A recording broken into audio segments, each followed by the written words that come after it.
Hi, my name is Pastor Kevin Robertson, and welcome to our podcast. This is a brand new podcast that I'm going to be doing. It's called This Is My Story. And this is where we're interviewing people's stories on their lives and where it can be such an encouragement to other people to listen to other people's stories because we all have our stories. So today I'm going to interview Krista. And Krista is, when did we meet? Do you remember Krista? I don't remember, but I would have gathered 1989. Okay, 1989. And this is interesting because in 1989, I became a pastor as youth pastor at the Herman Community Church, which I would say it was conservative church. And Yes, I was also the chaplain at Pacific Christian High School, which you graduated from, right? yes. So one thing I liked about you is you were totally into sports. How many sports teams did you play in? Uh, Probably at least three playing year round. My sisters and I, we all played. So Because you were really into softball, right? yeah, softball, soccer, basketball, but we all played. So it was something we did as young kids. So Yeah. So tell us about your family, how you grew up with. You grew up in Highland Park. I remember visiting your house there, which I liked. Um, Nice two-story home. yeah, yeah, it's probably worth a lot more now than it was back Yeah, then so it's with the probably worth $1 million gentrification out now. there. Yeah, Should have bought that from but my parents. yeah, but I'm one of four girls Okay. growing up in LA. I have a brother, but he was born. I was 20 when he was born. Yeah. So it's a little different in that sense. But growing up was definitely just the four girls and my mom and dad and my grandmother. My mom's mother was Oh, I remember very integral that. in our family. Yeah. And you all went to Pacific Christian High School, right? Not all of us. Okay. I went to public schools up until I think ninth grade, and then went to Pacific. My younger sisters attended. Okay. My older sister went through LA Unified the whole time, so Right. she graduated from Franklin. Did you have a positive experience at that high school? It was mixed. You Okay. know, one of my sisters, I think, wasn't treated too fairly, and that was hard to see her get kicked out of school. Right. Um, it, it just seemed a little inequitable um, for, and I always felt like I wasn't as conservative as the school was, Right. but never really knew why. I guess Right. kind of not feeling like I fit in, though playing sports and fitting in. Right. But I think internally I didn't always feel as maybe sure-footed as it seemed. Right, because I remember, my impression of you when I first met you, you were very popular. You had a very good-looking boyfriend. Um, Yeah, he's a really good guy too. yeah, and just a neat guy. And so, but I remember your high school class was crazy. I don't remember that as much, but Because I mean, it was a small school, yeah, so it I was, think but high school. I just remember, oh my goodness, because I don't know if it took a while for me to be accepted there or whatever. I just remember, oh my goodness, this is a hard class. And so now you were part of the youth group as well, right? Yes, we were attended Herman Free Methodist. I think as far back as I can recall, we were attending the church there. And then the high school was affiliated with the church. So chapels, every Wednesday, we'd walk down the hill to the church for chapel, walk back up. Right. But there was a connection there. Now, did you go to that church when you were young, like a little kid, or did you Yes. start going up? Really? Yeah. Yeah. Because I remember your mom was helping out with the youth group when I first started there. Oh, okay. Yeah. She did do a lot and help Yeah. out. But yeah, we went to the church. We went on, Sundays. We went to Wednesday night Bible study. We definitely were involved in the church. Okay. Now, after high school, you graduated and you went to Biola. Right? Correct. What made you choose Biola? Because that's a really hardcore Conservative Christian conservative school. college. Yeah. Um, I mean, I was very into sports. I liked Yeah. basketball. My PE teacher there was a great teacher. I remember him taking me to the walk-on tryouts at Biola, and I got to walk on the team. So that was really part of it. I didn't have anyone in my family who graduated from college. My older sister had attended college, but didn't complete it at that point. So Oh, it was really just a place for me to keep playing a sport, and certainly had some anger issues growing up, and we get frustrated. And so I think, the sports were an outlet, to some extent, but it really was just a place for me to keep playing sports. yeah. And one of the things that Pacific Christian High School, going back to the high school, so conservative that it did not have a prom. Mm, It had what's no, called a junior senior banquet. yeah, I think we had a magician that was our entertainment that night. Because I graduated from that high school back in 1981, and I just remember, because proms are the big thing, you go dancing and stuff like that. And I'm thinking, we're wearing a tuxedo, we're looking good, and there's nothing going on. We literally had someone singing Christian songs with a guitar. I was just saying, you gotta be kidding me, and that was on the junior banquet. On the senior banquet, I just didn't bother taking a date. I just Mm, I just said, forget it. But the cool thing about graduating your class, they have a senior skip, and instead of finals, you guys went to Yosemite. yeah, for the week And or a so few days, yeah. that was the first time I was a chaperone to the high school. And then we decided, a group of us, do you remember who the group was? We decided to climb up Half Dome. Yeah, and it was a larger group, so we might have started out with 10 or 11, and then I think by the end it was 5 of us plus yourself that Because, did the whole hike. yeah, the first time I went up there was in 1981 at my senior skip. And I remember, oh my goodness, I'm going to do it again. I'm going to make it on top. But Yeah. I was about 50 pounds heavier than I was in 1981. And you literally saved my life. It was frightening to watch you climb the back of Half Dome. I think about it now, and it frightens me to think we stopped part way to take the backpack off your back Because so that you could I focus and was keep climbing up. getting dizzy. Yeah, yeah, And and you could have slipped and literally died, yeah. On the back there. And the backpack had your big video camera that was massive back in the 80s. They were huge, like 20 pounds it seemed like. No, it was huge. It was a big lens. Yeah, yeah. So yeah, but I remember, me and someone else, taking the backpack, like Yeah. stopping you, taking the backpack, and then And so you you had to could finish. convince me to take it off too. Yeah, Because yeah, and still to this day, I have a pride issue. No, I can make it, even if I'm losing consciousness and we're yeah. hanging off a wall. And I will warn everyone, you accompanied my younger sister on her senior skip, and she recalls you eating the last orange that they had. Yes. So everyone should beware if they hike with you. That was bad. And remember, because I just saw your sister months ago, Yeah. And I literally had to apologize.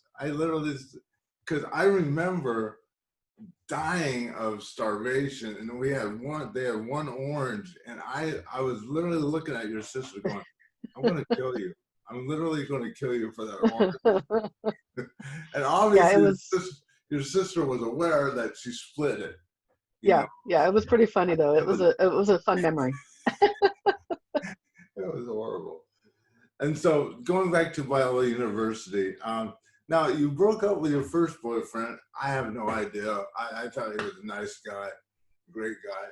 And then Yeah, he was, and I probably more me than him. I yeah, think he was certainly a good guy, and yeah, I think there was a lot I didn't know about myself, and right, struggling with relationships and how to trust, and I yeah, think at some point sometimes it gets a little difficult to be on the receiving end. So yeah. No, that's a mature statement right there. And then I had the privilege, and I always wanted this, is to announce somebody's engagement at church. And I used to do the prayer time on a Sunday morning, and you were sitting there with just got engaged. Do you remember me announcing your engagement? vaguely, Okay, vaguely. that's a nice I way mean to that was a say long time ago too. I am much older. it. Yeah, that was true. And because I was so ecstatic for you, and then um, that one, that wasn't my favorite one. I like the first one. You know how we're all kind of Yeah. encouraging, but still we have our preferences. Hmm. But you guys broke up then too, right? Yeah. Eventually. And then your third boyfriend, which I liked a lot. After college. Yeah. Yeah, yeah. Was it after college? Yeah. It was after college. Wow. Okay. So tell me about college. You were kind of mentioning that you went into the sports because you had anger issues and stuff like that. Uh, Do you? yeah, I think the sports was just, my parents kept us all the girls busy doing sports year round. So I certainly enjoyed playing. I liked the activity, loved the team sports aspect, and then continued to play at Biola. So that first year I had a different coach than I did the last 3 years, but it was a rough first year sitting on the bench, and you get used to playing somewhere and getting those accolades, and then you go to a bigger location and you realize, oh, you're not the only one who's good at a sport, and so Right, you really have a different perspective on things. right, So it was a challenging year, but I think it was good. It helped me grow. But I would say at Biola, I- I think somewhere inside me, I never felt, as much as I've always valued my relationship with God and all of that, I never felt like I was a good person to some extent. And it almost felt like a fish out of water. So I think it was really more of an internal struggle. But definitely just enjoyed playing sports, and that I think was my lifeline and just kind of kept me through things. But there would definitely be times that I would have anger outbursts, and I never understood that, and it wasn't until later, I think, dealing with some personal issues, that I realized, as I started to mature and deal with issues outside of college, realizing, oh, there might have been some things I was trying to work through and not realize it, and they would just come out in right. frustration. you know And the thing is, too, did you feel like because you grew up in a conservative church and you grew up in a conservative school and you went to a conservative college that you had to fit into a mold of to be a particular person? This is how you should be, or yeah, I think at least the church I grew up in, I certainly felt that way, that you did act a certain way and people looked the same. While I grew up in LA, and I think there was diversity on our street in terms of, I grew up next to a Korean family, there was a Vietnamese family across the way. um, you know my mom is Hispanic. I'm biracial. I didn't feel that at church. Church was very um, kind of one color, it was very different. right, Even though there was things that were very healing and it was good, it was a different environment, and you looked the same and kind of acted the same. right, And there wasn't a lot of, I don't remember a lot of diversity. Maybe it was there and I didn't see it, but I don't remember that. okay, And I don't remember it being okay to be different. okay. And I think what going back to your sister's experience was the inconsistency on it was a couple that was caught or something, and they basically said kicked your sister out and then kept him in. So Correct. it was almost to a point where I don't get that unless it's women are second class and you have a different expectation for them, and guys can get away. Yeah. Well, it's basically what our society believes. Men can get away with a lot more, Yeah. and Well, women. and compounded with that was a different principal who didn't necessarily know my sister when she went to reapply the following year, Right. who told her, I've pretty much asked around and they told me you haven't changed. So that judgment of someone who Wow. isn't, was a whole nother level as well. Right. Because, I would like to think in the Bible and in church, we're not to judge people, but it Right. felt very, for that to have happened to my sister, it didn't seem very Christ-like in that response. Uh, Um, that I've heard you haven't changed, but you don't necessarily know her. So it was tough. And I know it's hard even to this day. I know it hurts her. Oh, I know. And we're talking That about, you carry that. yeah. It's terrible. And that was in 1989, 1992. It would have been, yeah, maybe 91 or So something. She's you show younger how than me. much hurt has, because you are expecting a pastor or a principal of a Christian school. You're expecting some grace, Hmm. understanding, forgiveness. Because I remember I used to get so frustrated at how we will pull people up that were like monsters, and they accepted Jesus, and we go, Hmm. oh wow, and we kind of brag about their past. Hmm. But when it seems like an inconsistency when somebody struggles in a certain area of their lives.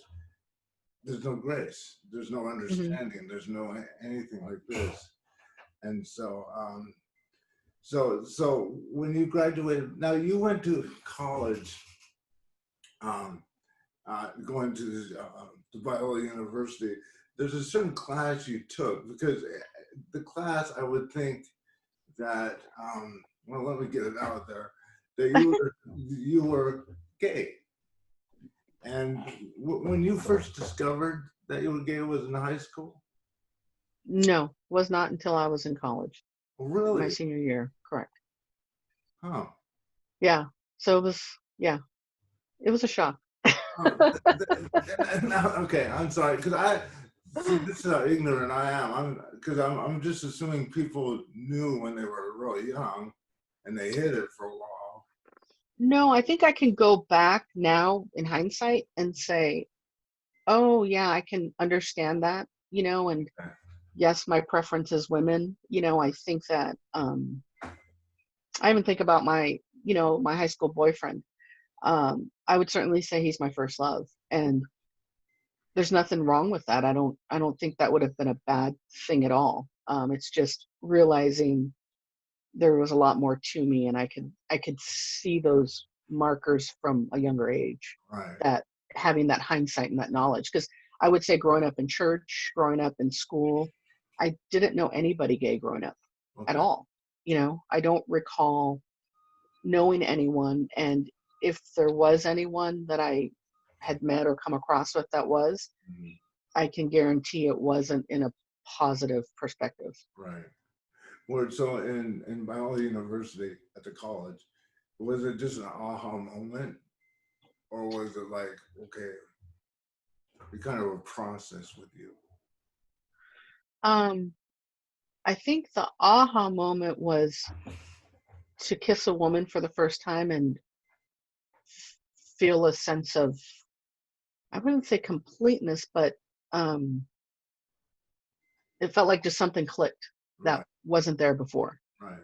And that, if that's an aha moment or however.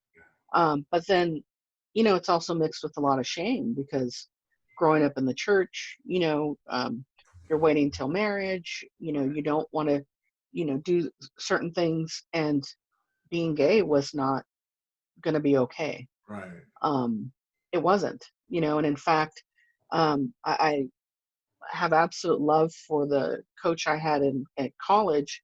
Um, but in hearing different people's testimonies that she would bring through, there were a lot of people that, I used to be gay, but I'm not.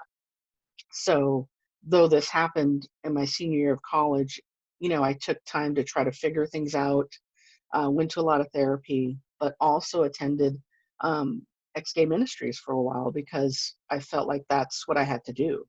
It wasn't that I could embrace it and say, this is who I am. It was, okay, well, how do I undo what I'm doing, so to speak? Or even sometimes when you talk about testimonies, that this would just be my testimony, that I used to be involved with a woman, but I'm not. And so, you know, that's kind of my praise to God and how he could Right. cleanse me and make me better. Right. So you took a course or a class or group? Yeah, through Anaheim Vineyard, I did it for a couple years. Okay. Um, Living Waters. A little more.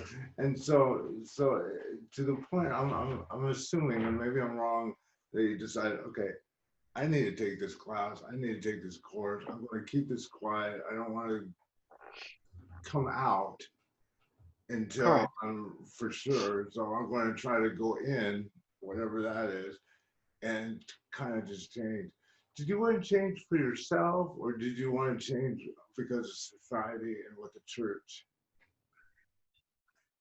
I think truthfully, it was probably all of that, Okay. because I certainly value my relationship with Christ, and I want to be someone that, you know, uh, I want to be an example of him and who he is. So Right. it felt like I couldn't be gay and do that.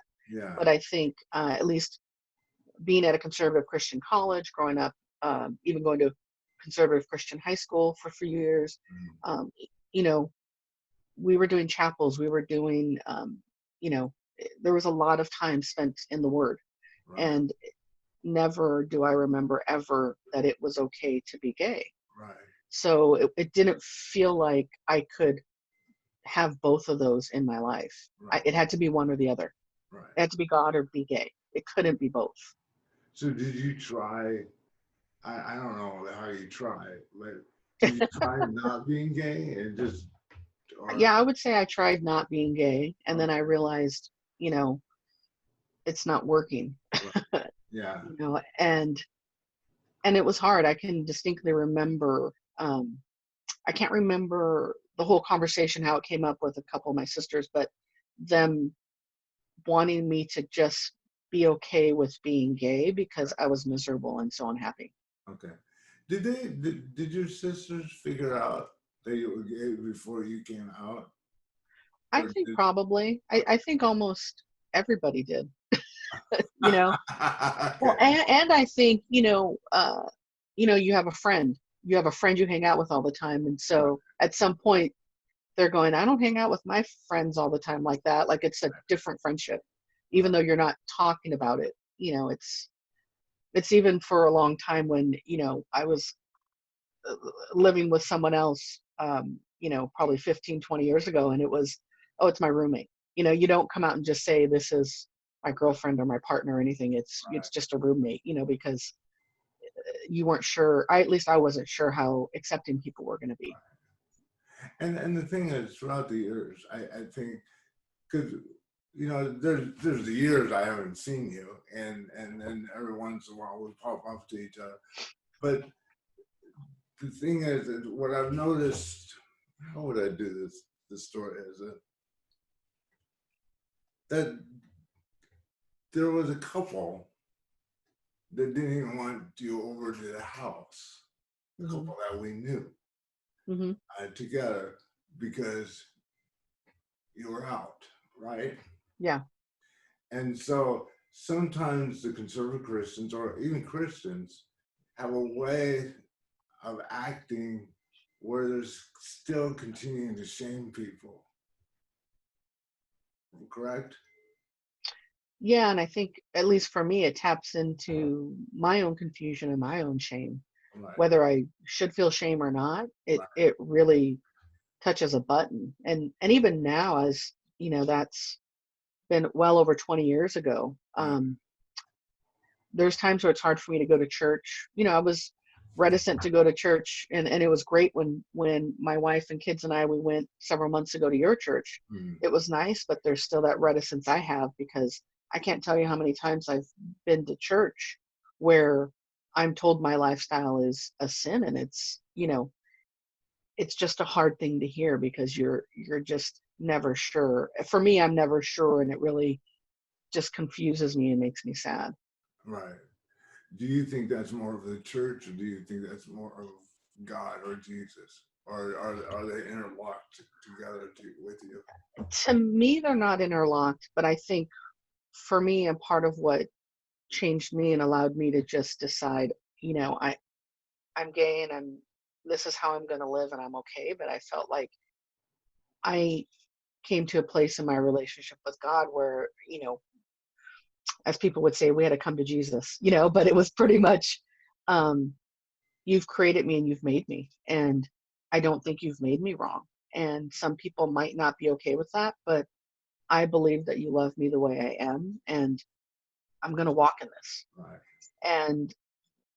But I can tell even now, years later, church is still confusing to me.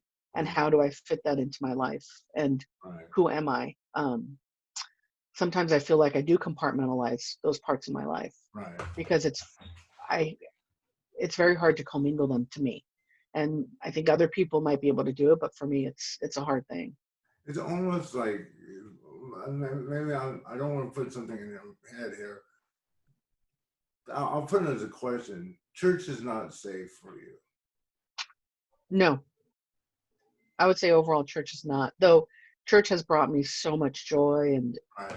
there have been things, and that's the hard quandary to me. There are so many positive things I have about church, but um, as a gay woman in this world, no, it doesn't feel safe all the time. Right.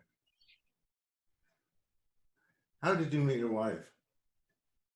We worked together. We're coworkers. Okay.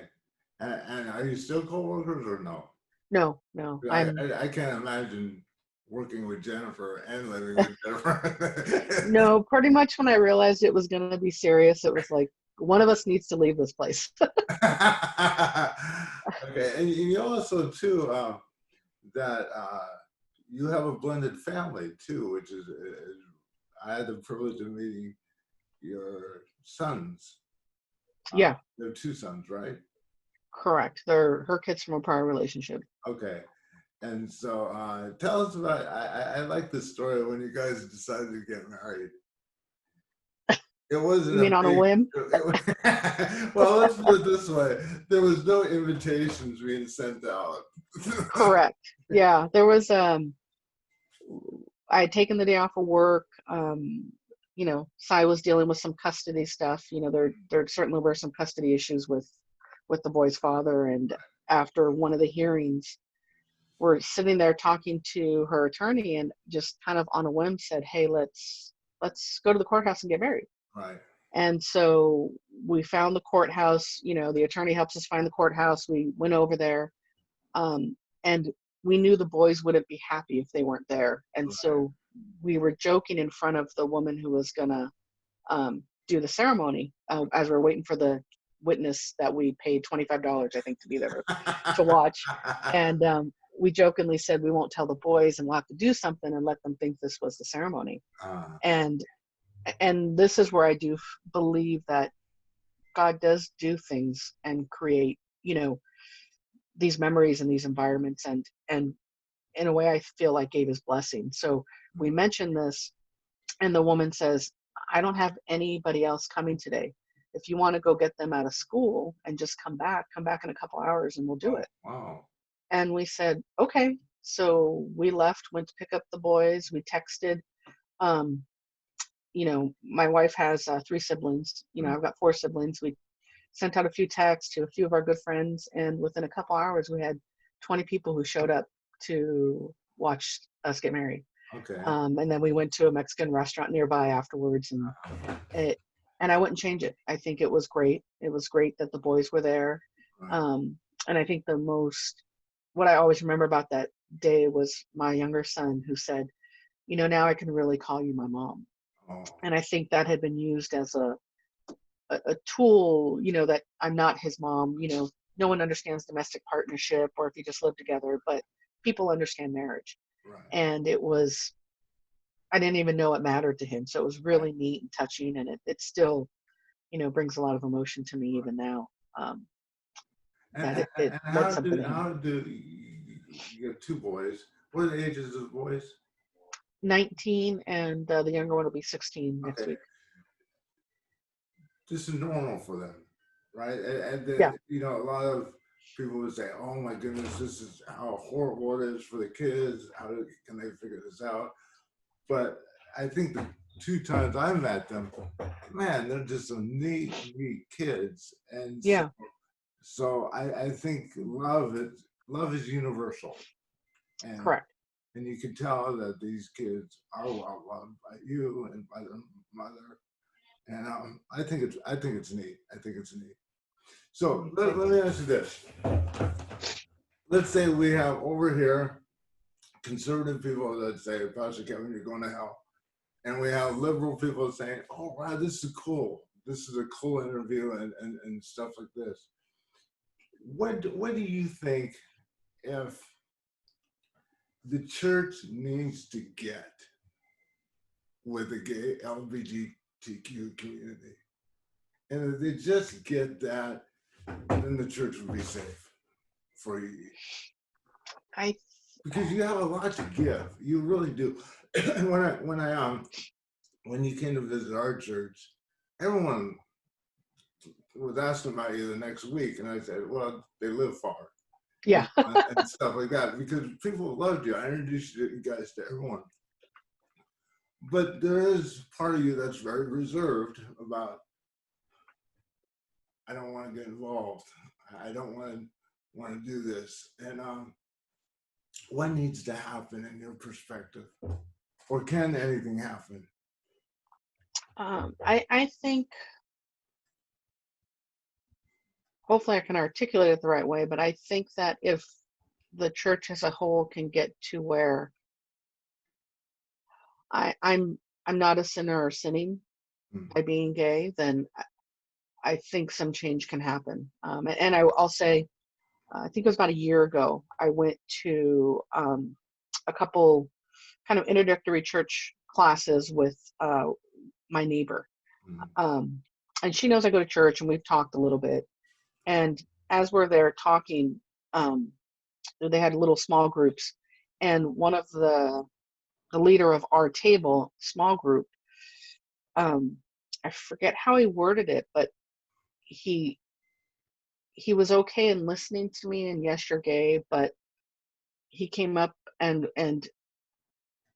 was unable to separate that I'm not a sinner because I'm gay, and so I don't know how I can move forward in his eyes to give back in the church, to try to help, to try to, if I wanted to be part of a youth group, because I don't think I could get past that.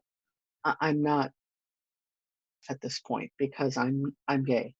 And that's where I think kind of the ex-gay ministry and some of that, and feeling like when I was in my 20s that if I could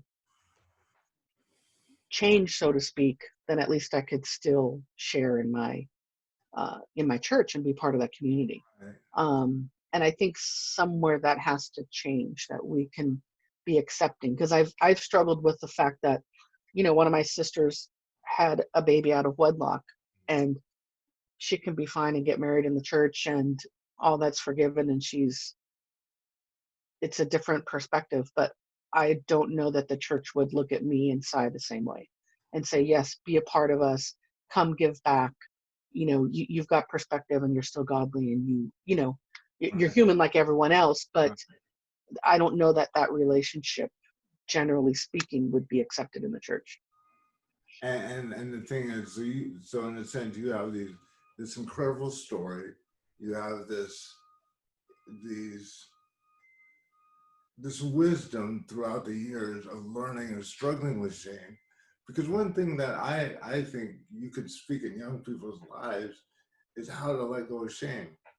And I'm assuming you could look at a teenager and say, they're struggling with shame. They're struggling with self-acceptance. They're struggling with trying to get their parents' approval. And the thing is, how I know that is because I struggle with stuff like that Mm-hmm. too. That you're very aware of other people that are younger than you that are going through some stuff. So, last question. I have people in our church that or were in my church. I shouldn't be so specific here. That no one listens to this, but that they think their son's gay or they think their daughter's gay. And that is the worst nightmare if that was true in their lives. Mm-hmm. It's really not about their child, it's about them.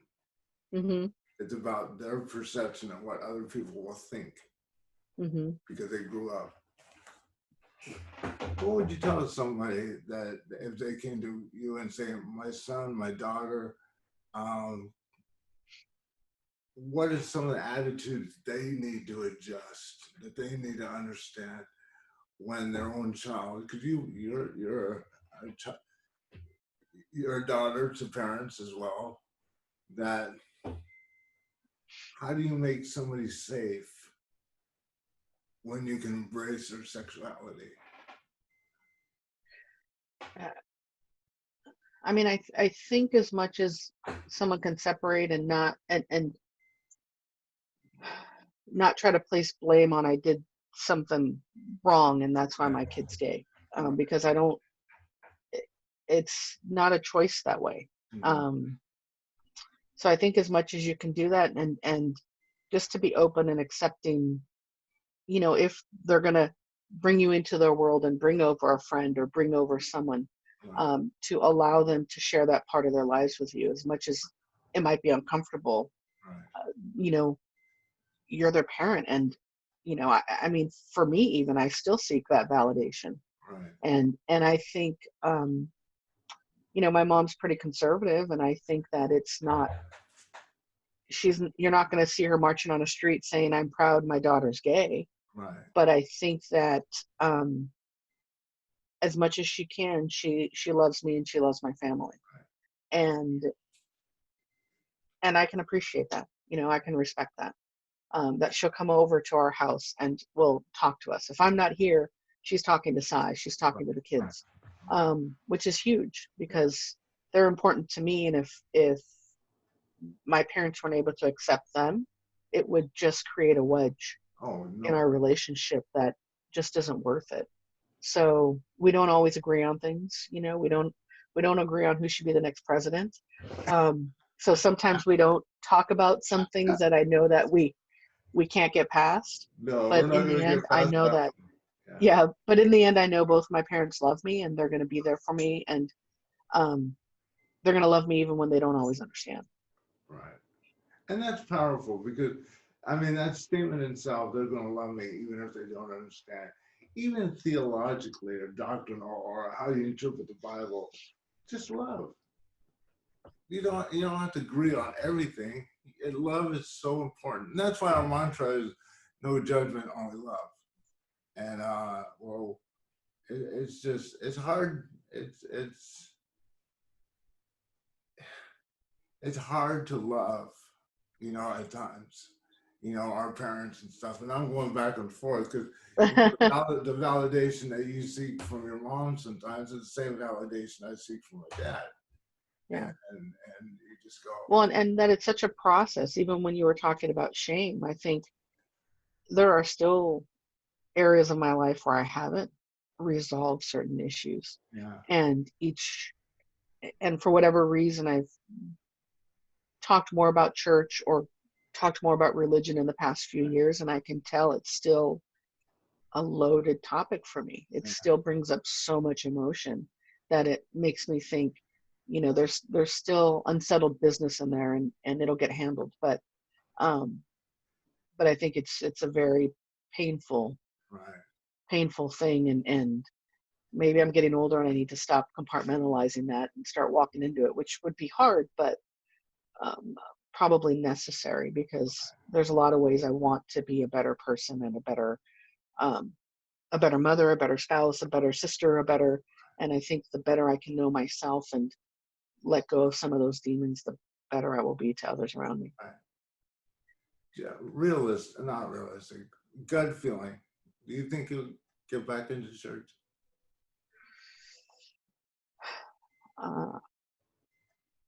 Not as, I don't see me getting back into church as heavily as I was before. But I could see me, kind of dipping my toes into Testing it. the water. Yeah, definitely. Well, thank you so much, Krista. Well, thank you.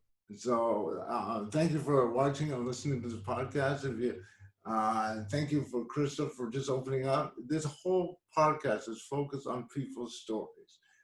There's no final destination. We're all on this journey. We're all trying to figure out what life is all about for us. And so we hope this is thought-provoking. We hope this challenges you. And we hope if you're struggling in the same areas that a person in one of these stories is struggling, that you're not alone. We thank you.